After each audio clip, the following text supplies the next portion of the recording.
जी बेटा हुण करन जा रहे हैं next 22nd sum refer to example 13th example ਨੂੰ ਰੈਫਰ ਕਰਨ ਲਈ ਬੋਲ ਰਹੇ ਹਨ ਕੰਪਲੀਟ ਦਾ ਫੋਲੋਇੰਗ ਤੇ ਆਪਾਂ ਕੰਪਲੀਟ ਕਰਾਂਗੇ ਇਹਨੂੰ ਤੇ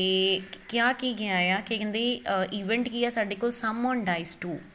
ਠੀਕ ਆ ਸਮ ਔਨ 2 ਡਾਈਸ ਸੌਰੀ ਕਿ 2 ਡਾਈਸ ਹੁਣ ਆਪਾਂ ਪਹਿਲੇ ਤਾਂ ਸਮ ਕੀਤਾ ਸੀ ਕਿ ਅਗਰ ਇੱਕ ਡਾਈਸ ਨੂੰ ਆਪਾਂ ਇੱਕ ਡਾਈਸ ਆਪਾਂ ਸੁੱਟਦੇ ਹਾਂ ਤੇ ਕੀ ਸਾਡੇ ਕੋਲ ਆਊਟਕਮਸ ਆਉਂਦੀਆਂ ਹੈ ਨਾ ਅਗਰ ਇੱਕ ਡਾਈਸ ਸੁੱਟਿਆ ਜਾਂਦਾ 1 ਆ ਸਕਦਾ 2 3 4 5 6 6 ਦਾ ਕੁਝ ਵੀ ਆ ਸਕਦਾ ਹੈ ਨਾ ਹੁਣ ਕਿੰਨੇ ਡਾਈਸ ਦੀ ਗੱਲ ਹੋਈ ਆ ਬੇਟਾ 2 ਡਾਈਸ ਦੀ ਕਿ 2 ਡਾਈਸ ਅਸੀਂ ਇਕੱਠੇ ਸੁੱਟਾਂਗੇ ਠੀਕ ਆ ਇੱਕ ਡਾਈਸ ਸਾਡੇ ਲੈਫਟ ਹੈਂਡ 'ਚ ਹੈ ਦੂਸਰਾ ਰਾਈਟ ਹੈਂਡ 'ਚ ਹੈ ਨਾ ਹੁਣ ਕੀ ਪੋਸੀਬਿਲਿਟੀਜ਼ ਹੋ ਸਕਦੀਆਂ ਅਗਰ ਸਾਡੇ ਕੋਲ 2 ਡਾਈਸ ਨੇ ਸੋ ਧਿਆਨ ਦੇ ਨਾਲ ਸਮਝਣਾ ਬੇਟਾ ਟੋਟਲ ਪੋਸੀਬਿਲਿਟੀਜ਼ ਨੂੰ मान लो पहले डाइस से 1 आया दूसरे ते भी की आ सकता 1 आ सकता ना मान लो पहले तो 2 आया दूसरे ते 1 आ जाऊगा पहले तो 3 आया तो दूसरे ते 1 आ जाऊगा सो इस तरह अगर पहले तो 1 आया हो सकता दूसरे ते 2 आ जाए हुण असीं 2 डाइस एको टाइम ते सुट रहे हैं सो ये टोटल जिहड़ियां 36 पॉसीबिलिटीज़ आ अपने कोल बनणगीआं किवें पहला हर एक दे नाल असीं 1 1 ले लैंदे आ फिर हर एक दे नाल 2 2 कि पहले डाइस ते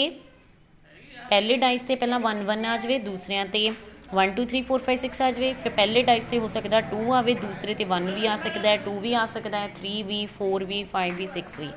हो सकता फर्स्ट ते 3 भी आ जाए सैकेंड ते 1 भी आ सकता है 2 भी 3 दे नाल 3 भी सो असी सारिया टोटल पॉसीबिलिटीज़ काउंट कर लईआं वो आईआं साडे कोल 36 ते आपां ने निकालना कि जिहड़ा टेबल असी कंप्लीट करना कि अगर उन्हां दा टोटल दोनों इवेंट्स का 2 आ तो उहदी पॉसीबिलिटी हैगी 1/36 अगर उन्हां दोनों का टोटल 8 आ टोटल किद्दां 8 आ मैं भी सानूं दस दी बेटा कि उन्होंने प्रोबेबिलिटी हैगी 5/36 अगर टोटल 12 आ तो प्रोबेबिलिटी हैगी 1/36 तो आप बाकी पॉसीबिलिटीज़ निकालनियाँ कि अगर उन्होंने दोनों इवेंट्स का टोटल की होवे 3 होवे हुण देखो टोटल इवेंट्स का टोटल 3 होवे 3 टोटल किस किस कंडीशन हो सकता हुण देखो बेटा अगर 1 ते 2 नूं प्लस करदे हैं तद भी की आऊगा 3 अगर 2 ते 1 नूं प्लस करदे हैं तद भी की आऊगा 3 है ना होर 3 कदों आंदा है होर तो 3 आना ही नहीं सिर्फ क्योंकि इन्होंने प्लस करांगे 4 आ जाना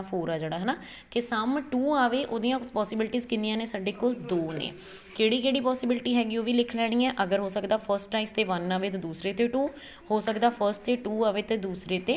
1 आवे ठीक है तो टोटल पॉसीबिलिटीज़ कितनियां ने 36 प्रोबेबिलिटी सम 2 की कितनी आ जूगी 2/36 अगर इनू असी कैंसल करते हैं ये आ गया 1/18 राइट बेटा इस तरह ही सैकेंड प्रोबेबिलिटी आपने निकालनी है कि सम की आवे 4 आवे हुण 4 सम दे लई देखो एक तो 2 2 4 आ जाऊगा तो 3 ते 1 4 आ जाऊगा तो हुण जे 1 3 आया तो 3 1 भी आ जाऊगा है ना सो ये कितनी आ गए 3 इवेंट आ गए साडे कोल फेवरेबल फॉर सम कितना आवे 4 सम दे लई कितनी आईयां साडे कोल 3 आईयां तीनों किहड़ियां आईयां ने बेटा वो भी लिख देना तुसीं ठीक है सो प्रोबेबिलिटी की आ जाऊगी 3/36 अगर असी इनू कैंसल करते हैं आ गया 1/12 इस तरह ही नैक्सट आप निकालना कि सम की होवे उन्हां दा 5 हुण 5 सम चाहिदा है तो की आ सकता है 1 4 5 आऊगा तो 4 1 5 आऊगा होर 5 3 2 3 2 5 आऊगा 2 3 5 आऊगा है ना कितनी आ गया 1 2 3 ते 4 किन्ने इवेंट आ गए साडे कोल 4 आ गए फेवरेबल फॉर सम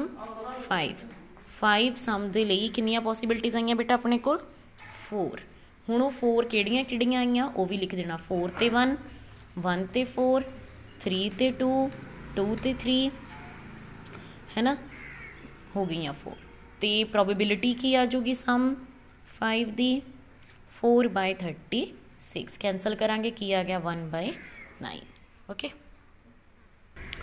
हाँ जी बेटा सो इस तरह ही आप हूँ नैक्सट देखते हैं फेवरेबल इवेंट कि वास्ते सम कितना आवे 6 आवे हुण 6 सम देखो 3 ते 3 6 होंगे एक ये आ गया तो होर 6 होंगे 5 ते 1 ये हो गया जे 5 ते 1 आया तो 1 ते 5 भी आऊगा है ना यानी 1 2 3 होर 6 किन्ने ते आंदा 2 ते 4 हाँ 2 ते 4 तो जे 2 ते 4 आया तो फिर 4 ते 2 भी आऊगा यानी कि 1 2 3 4 5 किन्ने इवेंट्स आ गए टोटल ये साडे कोल 5 आ गए किहड़े आए 5 1 ते 5 5 ते 1 2 ते 4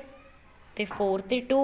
ते 3 3 ठीक है बेटा सो प्रोबेबिलिटी सम 6 की आ जाऊगी 5/36। ਇਸੇ ਤਰ੍ਹਾਂ ਹੀ ਆਪਾਂ ਫੇਵਰੇਬਲ ਇਵੈਂਟ ਕਿਹਦੇ ਵਾਸਤੇ ਨਿਕਾਲ ਲੈਣੇ ਆ, ਸਮ 7 ਦੇ ਲਈ। ਤੁਸੀਂ ਬੇਟਾ ਪ੍ਰੋਪਰ ਲਿਖਣੀ ਹੈ ਵਰਡਿੰਗ, ਠੀਕ ਹੈ। ਹੁਣ 7 ਸਮ ਕਦੋਂ ਕਦੋਂ ਆਊਗਾ, ਕਿਹਨੂੰ ਕਿਹਨੂੰ ਪਲੱਸ ਕਰਦੇ ਆ, ਤਾਂ ਦੇਖੋ 6 ਤੇ 1 ਅਤੇ 1 ਤੇ 6 ਵੀ ਆਊਗਾ ਫਿਰ, ਅਤੇ 5 ਤੇ 2 ਵੀ ਆਊਗਾ, 3 ਤੇ 4, 4 ਤੇ 3, 5 ਤੇ 2। ਦੇਖੋ ਆਹ ਪੂਰਾ ਡਾਇਗਨਲ ਇਸ ਤਰ੍ਹਾਂ ਬਣ ਰਿਹਾ ਸਾਡੇ ਕੋਲ। ਕਿੰਨੇ ਇਵੈਂਟਸ ਆ ਗਏ ਸਾਡੇ ਕੋਲ, ਕਾਊਂਟ ਕਰਦੇ ਹਾਂ ਜ਼ਰਾ, 1 2 3 4 5 ਤੇ 6 6 ਇਵੈਂਟਸ ਆ ਗਏ ਸਾਡੇ ਕੋਲ। ਉਹ 6 ਤੇ 6 ਇੱਥੇ ਲਿਖ ਦੇਣੇ ਤੁਸੀਂ। ਅਤੇ ਪ੍ਰੋਬੇਬਿਲਿਟੀ ਸਮ 7 ਦੀ ਕੀ ਆ ਗਈ ਸਾਡੇ ਕੋਲ, 6/36। ਸੋ ਇਸੇ ਤਰ੍ਹਾਂ ਬੇਟਾ ਤੁਸੀਂ ਨੈਕਸਟ 8 ਦੀ ਆਪਾਂ ਨੂੰ ਗਿਵਨ ਹੈ, 9 10 ਤੇ 11 ਤੁਸੀਂ ਆਪਣੇ ਆਪ ਕਰ ਲੈਣਾ ਆ। ਓਕੇ ਬੇਟਾ। ਹਾਂਜੀ ਬੇਟਾ ਦੇਖੋ ਇਹਦਾ ਇੱਕ ਸੈਕਿੰਡ ਪਾਰਟ ਹੋਰ ਹੈ ਨਾਲ। ਕੀ ਕਹਿ ਰਿਹਾ, a student argues that there are 11 outcomes 2 3 4 5 6 7 8 9 10 11 है ना, कि ਆਪਾਂ ਨਿਕਾਲੀਆਂ ਪੋਸੀਬਿਲਿਟੀਜ਼ ਟੋਟਲ ਐਂਡ 12 ਕਿ ਇਹ 11 ਨਿਕਲੀਆਂ, ਸਮ 2 ਹੋਵੇ, ਸਮ 3 ਹੋਵੇ, 4 ਹੋਵੇ, 5 ਸੋਨ ਅਪ ਟੂ 12 ਤੱਕ ਹੈ ਨਾ। ਅਤੇ ਉਹ ਸਟੂਡੈਂਟ ਕਹਿ ਰਿਹਾ ਵਾ ਕਿ ਦੇਅਰਫੋਰ ਈਚ ਆਫ ਦੈਮ ਹੈਜ਼ ਅ ਪ੍ਰੋਬਿਲਿਟੀ 1/11। ਕਹਿੰਦੇ ਹਰੇਕ ਨੂੰ ਸੋਲਵ ਕਰਨ 'ਤੇ ਪ੍ਰੋਬਿਲਿਟੀ ਦਾ ਆਂਸਰ 1/11 ਆਉਂਦਾ। Do you agri with this argument, ਕਿ ਤੁਸੀਂ ਐਗਰੀ ਹੋ ਇਹਦੇ ਨਾਲ? ਨਹੀਂ ਬੇਟਾ, ਬਿਕੋਜ਼ ਦੇਖੋ ਆਪਾਂ ਸੋਲਵ ਕੀਤਾ ਹੈ ਸਮ, ਆਪਾਂ ਚਲੋ 2 ਪਾਰਟ ਨਹੀਂ ਵੀ ਸੋਲਵ ਕੀਤੇ, ਬਟ ਉਹਦੇ ਵਿੱਚ ਵੀ 1/11 ਨਹੀਂ ਆ ਰਿਹਾ ਹਰੇਕ ਦਾ। ਸੋ ਆਪਾਂ ਲਿਖ ਦੇਵਾਂਗੇ ਕਿ ਅਸੀਂ ਇਹਦੇ ਨਾਲ ਐਗਰੀ ਨਹੀਂ ਹੈਗੇ, I do not agri with this argument, ਠੀਕ ਹੈ। ਰੀਜ਼ਨ ਆਪਾਂ ਉਹਦਾ ਉੱਪਰ ਦੱਸ ਚੁੱਕੇ ਹਾਂ ਕਿ ਉਹਦੀਆਂ ਜਿਹੜੀਆਂ ਆਂਸਰਸ ਆ ਉਹ ਡਿਫਰੈਂਟ ਆ ਰਹੇ ਆ, 1/11 ਹਰੇਕ ਦੀ ਪ੍ਰੋਬੇਬਿਲਿਟੀ ਨਹੀਂ ਆ ਰਹੀ। ਰਾਈਟ ਬੇਟਾ, ਸੋ ਇਹਦੀ ਵਰਡਿੰਗ ਲਿਖ ਦੇਣੀ ਹੈ।